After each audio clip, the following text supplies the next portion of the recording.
Welcome to the Proceedings podcast. I'm Bill Hamblet, the editor-in-chief of Proceedings at the U.S. Naval Institute. Today is Friday, November 4th, 2022. This episode of the show is brought to you by Blue Cross Blue Shield Vision Coverage. What makes good vision coverage? Things like fully covered vision care exams for all members, access to over 125,000 independent providers and national retailers. That's why you should choose Blue Cross Blue Shield FEP Vision. Plans start as low as $12 a month. See what we can do for you at bcbsfepvision.com. Okay, well, it's great to be here in Annapolis for another Friday. We've got about 400 midshipmen coming over to the Naval Institute tonight for our third of the semester series of warfighter events. We've got two submarine officers coming to speak to mids about being submariners today. So excited about that. And we're going to do a preview of the November issue, or an overview of the November issue today. So my co-hosts are the Deputy Editor-in-Chief of Proceedings, retired Navy Captain Bill Bray, and Senior Editor Brian O'Rourke. We're going to highlight and quickly review a few articles in the November issue. Brian and Bill, I'm not sure if Brian's or Bill's joined us yet, but Brian and Bill, happy Friday. Happy Friday, Bill. Okay, so we're still trying to bring Bill in. We got some television rabbit ears issues. Something's going on with his Chrome browser or something, but he'll join us in a minute. So let's just get started. November issue out on the streets, been out there for a few days, getting a lot of web traffic. Some pretty interesting things, including the winners of the three. There's Bill. The winners of the three Naval Institute Marine Corps essay contest. Those three essays are in it. We've got an article by the Commandant of the Marine Corps, General Berger, and a number of other things. So let's just start off. I'm going to talk a little bit about Commandant Berger's article, which is titled "Recruiting Requires Bold Changes." And this is one of the most candid and bold articles I've seen from a service chief in quite some time. He talks about, he starts off, and it's not just about the Marine Corps; it's about the Joint Force, right? He starts out by saying, hey, the Marine Corps struggled to meet its quota this year, but it's not just the Marine Corps, but the other services. And as a joint force together, if any one of those services is struggling to meet its human capital demands, its manpower demands, then the entire joint force is affected, including the Marine Corps. And then he delves into some, a couple of really important things. One, he says, the problems are based in the trust of the American people. And I thought that was really interesting, that things such as how the United States military pulled out of Afghanistan last year have an impact on the trust of the American people. Some of the high-profile failures and scandals among the leaders of the Joint Force, such as the Fat Leonard scandal, such as the drinking water problems. Yeah, he didn't mention that one, but it's one that comes to mind for me. Drinking water problems at Camp Lejeune, and now out at Red Hill in Pearl Harbor. And then he talks about there's always been generational issues. But he says, there are real generational issues between Gen X, which is now, sort of senior Marines, Gen Y, which is those who are doing the recruiting, and Gen Z, which is those who are being recruited. And they're all in different places in terms of media. They all take in information differently, and they all put values on different things in terms of how young people and older people interact with their employer or with the military. So those are my initial thoughts. Brian and Bill, any thoughts from you on Commandant Berger? One of the things that I thought about as I read it was, I had this conversation sort of over Twitter the other day with Walker Mills, a frequent Proceedings author and a satirist known as Dark Laughter, and a Marine. Yeah. And Walker was struggling with it a little bit. Dark Laughter was sort of bordering on mocking this. And, I said, in terms of the retention piece of this, it's a bit like showing up at a restaurant and all the patrons are streaming out, right? And who would go sit down in that restaurant when everybody's leaving it? One of the criteria for me of a good restaurant is, in the off season, are the locals still eating there, right? And that's kind of the retention problem the Marine Corps has, is everybody sort of heading for the exit, or at least it feels like everybody's sort of heading for the exit. And so when the commandant says we have to work on the quality of life things that make retention better, I think he's absolutely right. You want to walk into a full restaurant where you have to fight for a seat. And right now, the Marine Corps, if General Berger is to believe, and why wouldn't you believe the commandant on this subject, the restaurant isn't anywhere close to capacity right now. Yeah, the other one that this is an issue that's been talked about in proceedings for decades now. You come out of World War II and Korea, the percentage of American political leaders who had served in the military was very high, and that has dwindled over the years, with a little bit of a rebound, a bounce or a rebound that has happened since, OIF and OEF. You've got a number of young people in Congress now who had military service in Iraq and Afghanistan, but the separation, the civil military divide, if you will, and General Berger touches on that, between those who have served, have somebody in their family who's served. That has been a growing percentage of the force over time. Whereas the percentage of Americans who are probably disassociated from the military has grown. And so that's, one of the things that the general talks about. I don't want to drop anchor on this one too much, but because we're trying to get General Berger on the show, he's been on the show before, and I want to, pose some questions to him, but it is it's an article that's getting a lot of attention. I will point out one thing, which is a lot of online comments, particularly on Twitter on it, have said, have blamed the problem on wokeism. And I think that's a discussion to continue. I've talked to a lot of young, people about whether the military is all woke now. And I think there's a difference in opinions, generational opinions about what woke means, right? So Yeah. for perhaps older people like Bill, you and I, came to the Naval Academy in the mid 1980s. The idea of having, gays in the military would have been woke if that word had been used at the time, and now it's a given, right? So what is woke? To me, that's well, I will add to that. I'm sorry, my camera's not working, but a couple things.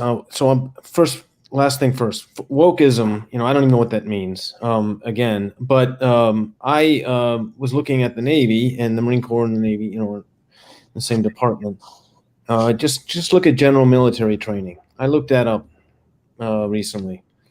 In fiscal year 23, the Navy, all Navy commands have to do 7 general military training events. There's an additional 11 that commanding officers should do, but it's up to their discretion to fit it in when they can. So that's 18 GMTs in the course of a year.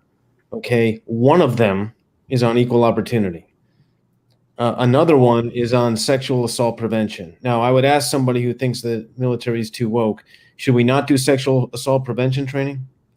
The equal opportunity one is the only one I think you could even categorize as woke. Everything else is about force protection, about anti-terrorism, about, all kinds of military training. So that's cybersecurity, etc. Cybersecurity. Yep. 5% of the GMT load is anything to do with that. And that's just looking at general military training. You could look at what's taught in boot camp and at what officer accession courses. I know at the Naval Academy, there's constant charges of wokeism. But when you dig into get your hands dirty and look at the curriculum and what's being taught, it's really hard to find that stuff. It seems more of a boogeyman that people like to throw out there. But let's just say if you are opposed to EO training in the military, okay, that you don't think it's necessary or it's overkill, are you really going to advise your son or daughter not to serve the nation because less than 5% of the training they're going to get is something you disagree with? That doesn't seem to me very patriotic.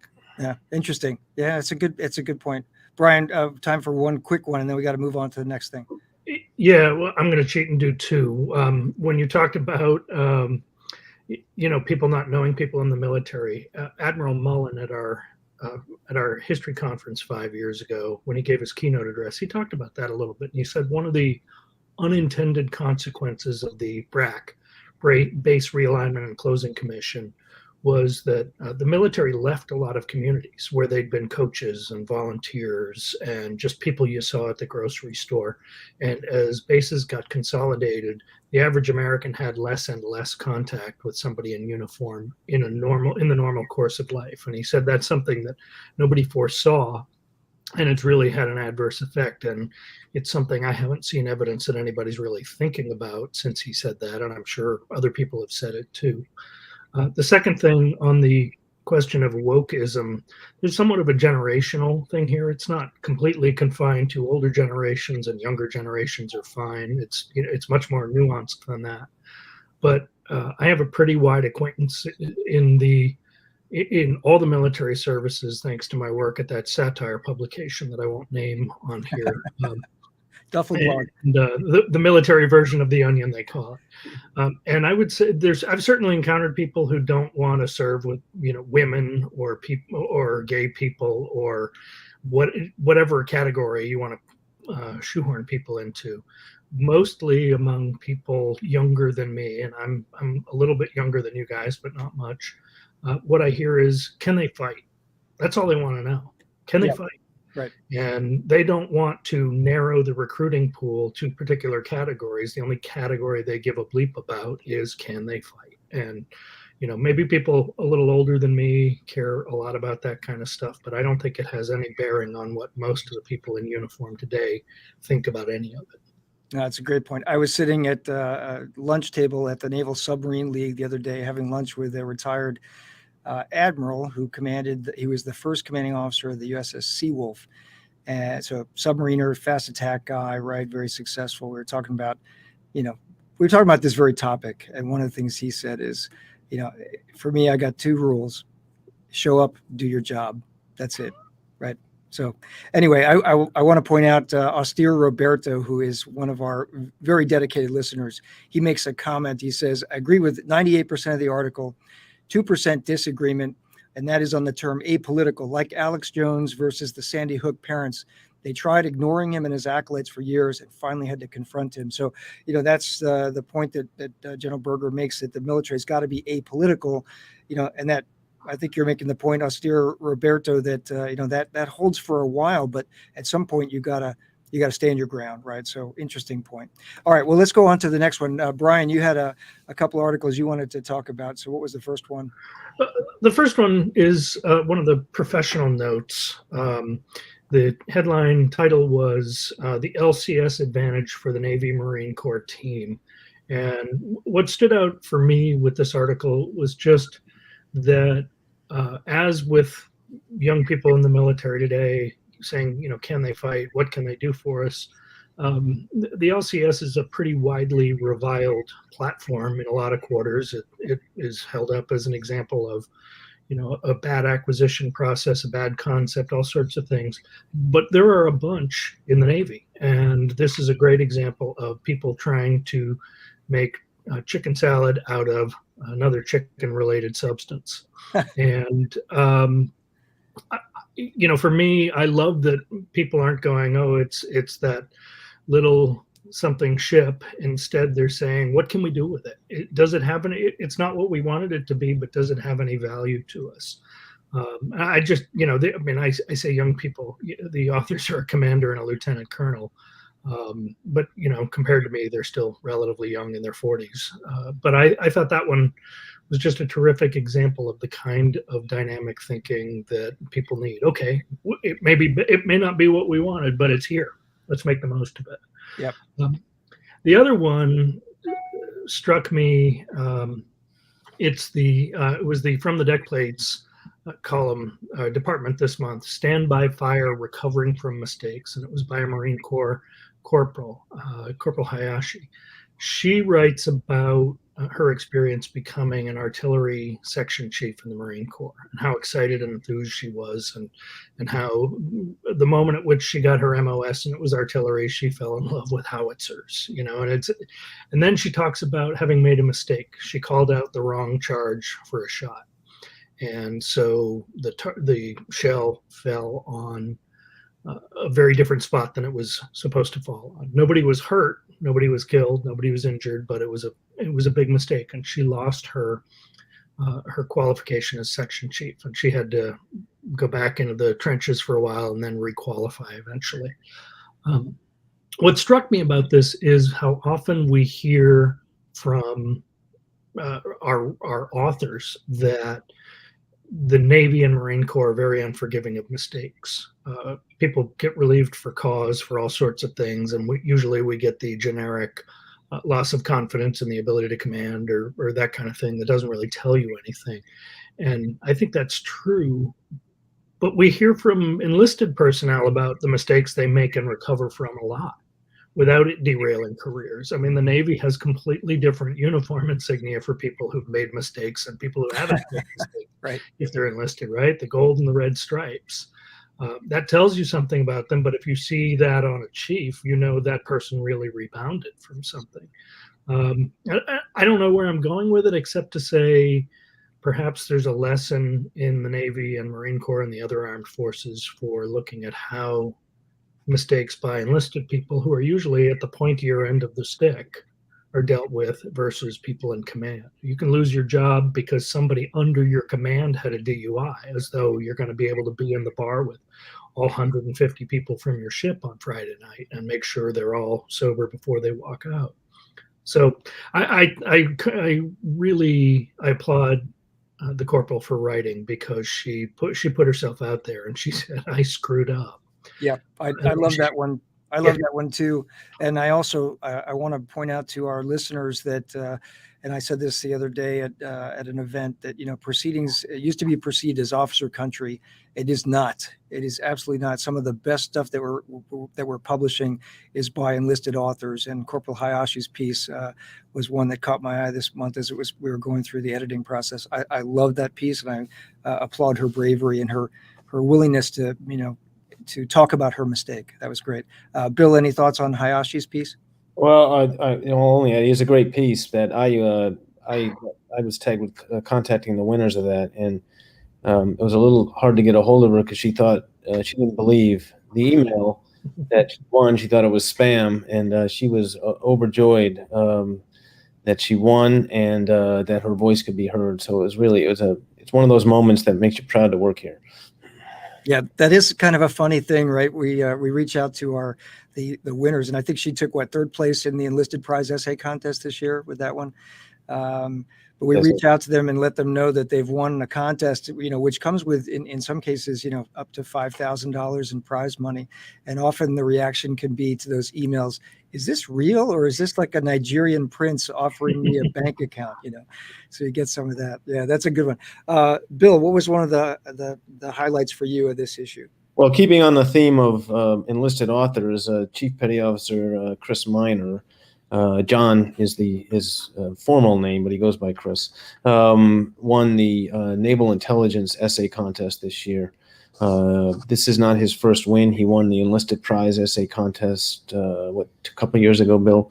And so the point of this is a little bit, if you're not in the intelligence community, naval intelligence community, it might be a little foreign to you, but the Navy buys intelligence billets, right? So Naval Aviation and buys a lot of them, and those billets are on aircraft carriers and on in squadrons and on air wing staffs. So when you go to a carrier that's deployed, you'll go into the Intel Center and you see a whole bunch of activity with lots of intelligence specialists and intelligence officers. Similarly, you would see a fair amount on a big deck amphibious ship. These are bought by the Surface Navy. But beyond those big deck ships, smaller ships and submarines, smaller ships have one intelligence professional on the ship, and it's an E6 or E7. It's called Independent Duty Intelligence Specialist. Chief Miner just completed a tour as an independent duty intelligence specialist on the USS Arlington with the Island class. And he's off to a cruiser, I believe, to do yet another one back to back. The article is about, hey, I didn't get any training for this. I don't get enough training, and I don't get enough support. You're alone and unafraid out here. And the intelligence community, the naval intelligence community, needs to do a better job of screening sailors to do these jobs, because not everybody is really cut out to be that one person out there, and also training them and providing them support. So it's a really good piece. I would recommend it to obviously not just intelligence professionals, but surface warfare officers that are going to serve on these ships, or are serving, or will command someday smaller ships, to understand the perspective that he brings to this. So Naval Intelligence is working on this, and the head of Naval Intelligence just last Friday, and Bill was there with me, said we are working on that, and she called out that article in particular. Yeah, and our readers might remember Chris Miner's winning essay from a couple of years, which was titled "Every Sailor a Damage Controlman," which wasn't a narrow topic like this one. It was a broad topic about how the Navy writ large, everybody in the Navy's got to get ready for serious at-sea damage control, in a pure adversary fight. It was great piece. So great point. And it's always good to see him. We saw him at the Naval Intelligence Professionals lunch, where we recognized the winners. And and it was nice to hear Admiral Eschbach mention that, hey, she mentioned the article, she mentioned Chief Miner, and she mentioned we're on this. We're working on making the changes. I wanted to talk about one of our favorite columns every month is called Leadership Forum, and in the November issue, the article is titled "Lead from the Front, Not Always" by Captain Michael Hansen, U.S. Marine Corps. And I found this one to be really interesting because you have this when you go through the Naval Academy. I remember it, viscerally for me, and a lot of military leadership training. It's this idea is kind of pounded into you. You got to lead from the front. You got to set the example. You got to be in front. And he says, not always, right? Not always. That you have to lead from the point of impact. And so for a rifleman out there, he's got, you got to be on point with your rifle. You got to be in position to impact the fight. But the leader, the platoon commander or the company commander, perhaps should not be on point. It should be at the point in which he or she can have the most impact on his or her unit, on the tactical effect of that unit. It's just a really well-written piece. Another one, this leadership forums, 2 pages, quick read. But it makes you think and sort of reevaluate some of the underlying assumptions I think we all probably have about leadership. Wait a second, sometimes you got to think about where you need to be to most affect the fight or most affect the problem that you're going after. Brian, any thoughts on that one? Yeah, well, that was a really interesting article. One of the points he made for me that visually stood out in his writing was talking about kicking down a door and being the first one into a room. And that's often the most dangerous job in that particular task for people.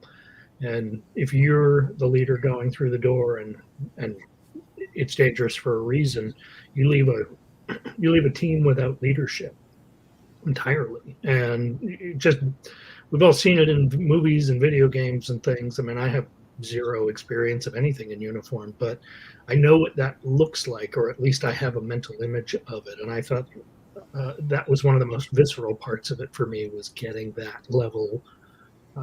That's what made it good writing, aside from a good leadership lesson. Right. It sets a great example in your head. You can think about, okay, I know exactly what he means and what this point is about. Bill, did you have another one you wanted to talk about? Yes, the Marine Corps Essay Contest third prize winner, which the title of the article is "Reimagining Recruiting to Prevent Sexual Assault" by Lieutenant Julie Rowland, U.S. Navy. So first off, for our listeners, we all the essay contest submissions come into us. In this case, we had a very high number this year from Marine Corps. 97, I think. 7, right? Correct. Good. That's good. A little tough on the editing staff, but we get through it. And then we usually neck it down to somewhere between 8 and 10, tops, and then they go out to an independent judging panel that, in this case, was consisted of Marine Corps officers and a senior enlisted. So we didn't pick the top 3. We did cull it down. This one won 3rd. It's already, it's any of these articles can be a bit of a lightning rod for people. So Julie's first takes you through kind of where the Marine Corps has been on this issue, and not in a good place, really, for the past, I don't know, decade at least, maybe longer. And some of the statistics. One I would point out is, because some people get defensive right away when someone makes a claim that the Marine Corps is just lagging the problem or is not addressing it forcefully enough, that they're not getting after the culture that allows this stuff to happen. The Facebook United, or the Marine United scandal on the Facebook site, that they were sharing photos of female Marines and something that's pretty horrific. That Facebook site had 30,000 members. Okay, I want people to understand that the enlisted force in the Marine Corps active is about 165,000. But most of the people on the site were young, under 25. If you take that out of it, that's 110,000. If you remove the female Marines, as they weren't part of that site, that's about another 10,000. So you're down to about 100,000 people. 30,000 of the 100,000 Marines in the Marine Corps were in that Facebook site. So if anyone who thinks that the problem wasn't widespread and endemic, now they're not committing sexual assault, most of them and stuff like that, but it's a culture where women feel undervalued. They don't feel like they're part of the team. They're not treated like they're part of the team. And Julie makes the point that all matters, right? That all matters in the larger scheme of things. So last point on it is that she is recommending I guess, rather new idea, at least in our pages, which is the Marine Corps needs to do a better job on the recruiting side to screen out potential abusers. And she goes through kind of some of the research that shows that, people that have had problems with the law, people that have come from abusive homes are more likely to commit, sexual assault or other crimes in the military. So that's a challenge when you can't meet your recruiting goal in the current climate. So just another hurdle. So that's the gist of the article. Yeah, this is a tough article. It's a tough one to read. I wasn't a Marine officer, but I love the Marines, and we have Marines on our ed board. We have, I've served with Marines. I've been on amphibious ships. I've got Naval Academy classmates who served as Marines, and so this is not an easy article to read. It took some dare for her to write it. It took a little dare, quite honestly, for us to publish it. And I'm sure, as you pointed out, Bill, the judges on our Marine Corps essay contest were all the Marines on our editorial board, one former Marine from our editorial board, the 2 Marines who are on our board of directors, and we also had, I think, at least one of our Coast Guard and Navy members of our editorial board. So all the judges of this essay contest, most of them were active duty. Most of them were current Marines, a couple of retired Marines, and so it always amazes me to see what the judges pick of the top 10 or so that we send them. They chose this one, right? It wasn't Bill and Brian and Bill picking this one as a top one. So it's a tough one to read. It is a hard issue. One of the statistics that she throws out in it is that in the United States, in our society writ large, 1 in 6 women will be the victim of sexual assault. As the father of 3 daughters, that is terrifying to me. 1 in 6 women will be the victim of sexual assault or rape. And the statistics in the military are higher. The statistics so far in the Marine Corps are the highest of the military. So that's why this problem keeps getting talked about. And that's why we put it in our pages. And I know that's why she wrote about it. Anyway, it's not an easy issue, but Proceedings isn't for easy issues. Yeah, Bill, I was going to add, one, this is probably the most thoroughly researched and Yes. footnoted article I've ever read as an evaluator. Yep. Every third sentence or more had a footnote on it. So this is not somebody who was just pulling out random thoughts and observations. But the second thing is, this is what Proceedings exists to do. It doesn't exist to say "oorah" or "hooah" or, well, that's the Army, but I don't know what the Navy's Go "oorah" Navy. is, but go Navy, beat Army. But it doesn't exist to run that. I mean, a little bit of that now and again is fine. It exists to say, hey, here's a problem, and we need to solve it. And this is the current problem to solve, or one of the current problems to solve. Tactics, shipbuilding plans, strategy, those are all things that appear all the time in our pages. But this is an issue that fundamentally affects the one team, one fight mentality. And if that isn't what Proceedings exists to do, then I'm not sure what we're doing here at all. Yeah. Amen. Amen. Thanks for bringing that one up, Bill. Really important. We're running a little short on time. I want to touch on one more article, which is the American Sea Power article from this month, which was written by Captain Scott Mobley. And Scott is, in my opinion, he's a national treasure. He's a retired Navy captain. He was a nuclear qualified surface warfare officer, commanded ships, reactor officer. He now teaches history at the University of Wisconsin. He's also the author of a great book that the Naval Institute published in 2018 called Progressives in Navy Blue. But this article touches on the importance of the strategic culture in the Navy.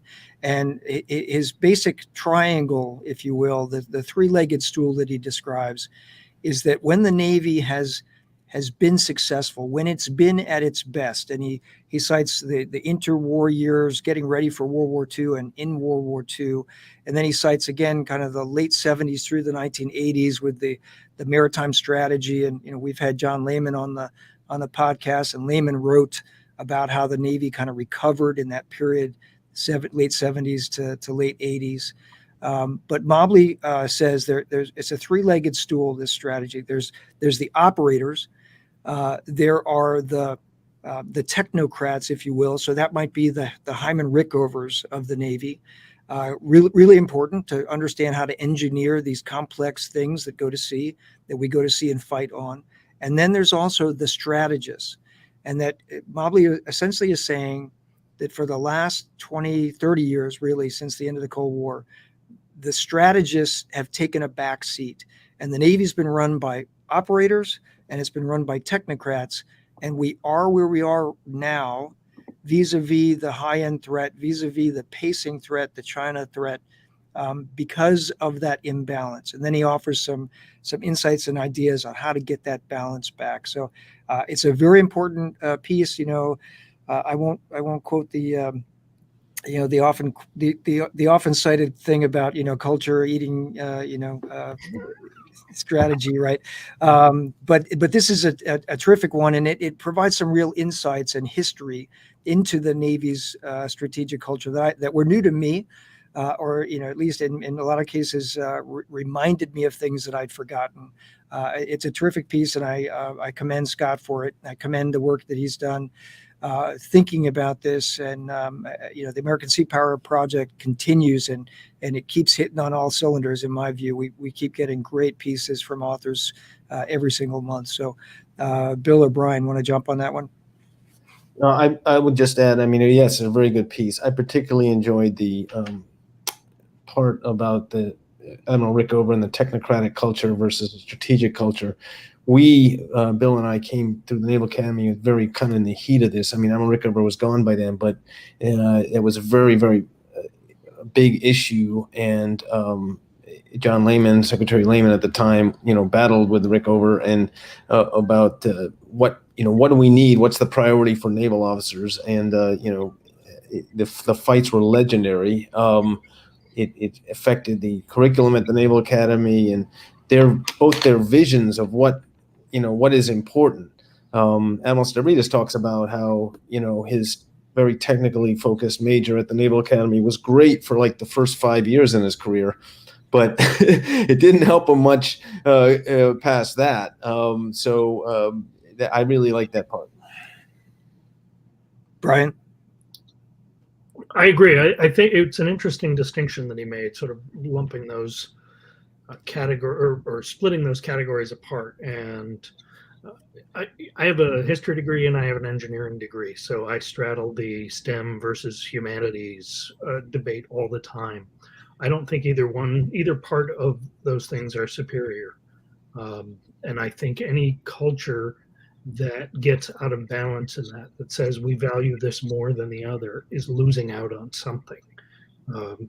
It's not always clear in the moment what is lost, but doing problem sets and equations all night, every night in college, and spending Saturday in the library doing equations prepares you for a lot of things, but it doesn't invite you to pause and reflect. And the totality of the Navy needs both those things. Yeah, no, that's a great point. And Bill mentioned that the battle between Lehman and Rickover was legendary back in the 80s. And Rickover had a tremendously strong support base or power base based in Congress, right?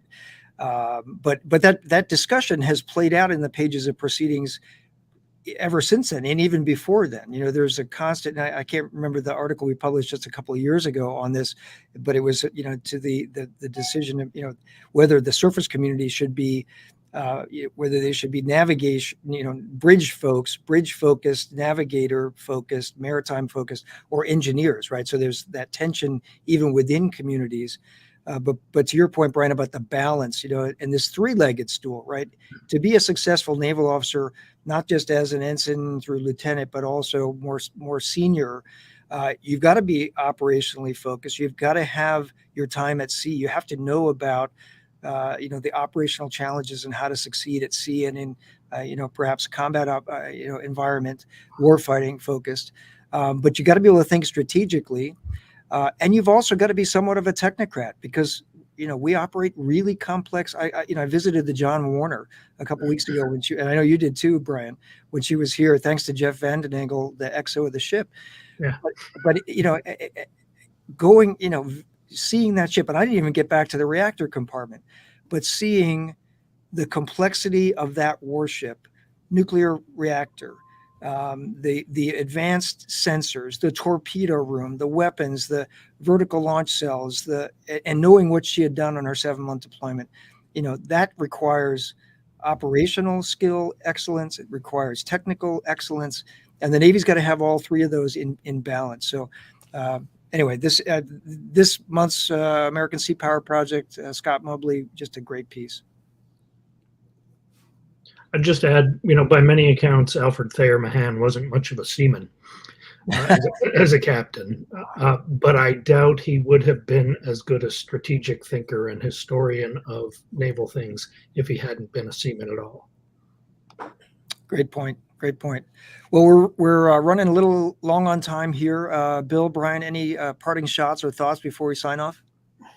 I would just say that I love doing the Marine Corps issue. I think if I had to rate the services in their ability to be open and honest and encourage critical critique of policies and things, I think the Marine Corps, in my view, leads the way. They're very vocal. They're not afraid to, junior officers, senior enlisted, mid-grade officers, senior officers are not afraid to challenge status quo in Proceedings and elsewhere in the Gazette. And some of the other services, I think, need to do better with that. Particularly some of the communities in the Navy that just seem reluctant to sound off and speak truth to power, so to speak. Yeah, great point, Brian.